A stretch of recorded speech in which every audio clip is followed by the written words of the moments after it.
conference has actually been offline for 3 years because of COVID. So this is actually a return of a conference that had run for many years. And as EY, we were delighted to sponsor the return of the conference. And I've been really delighted with what we've seen today. Now, specifically, we've been focused on the protection gap. So again, we're talking about who is covered, who is not covered, and in reality, what more we need to do as an industry. For regulators, it was a really interesting perspective on our role in Europe, how through things like Solvency II, there's been a very strong focus in building trust in the sector, which continues to be important in bridging the protection gap. But actually, we need to think about a broader set of outcomes and even things about how we make insurance more accessible and more affordable, not just trust. For me, the interesting part was really the dialogue between the industry and the regulator. We need to work on closing the protection gap jointly, but we cannot underestimate the role of regulation in all of this.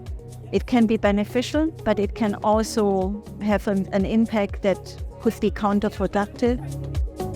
Ireland is a country where traditionally we've all been very asset focused. We've all been kind of buying houses and we insure them. And as we move to kind of an Ireland of maybe renters, well, that's not going to happen. How are we going to engage that group of people, that kind of the new generation who buy most things online, who probably aren't going to own a home, but who probably need more than ever some way to protect themselves in the future? Like, we are going to need new approaches, which means that balance between innovation and regulation is going to become a really important debate in the coming years. I think there's an awful lot for insurers to do, working with regulators, working with government agencies to make sure that through innovation and through the affordability and suitability of product offerings that the industry is fit for purpose for the future consumer.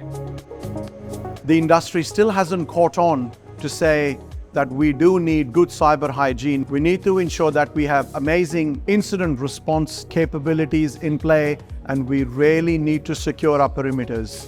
We need to know our data.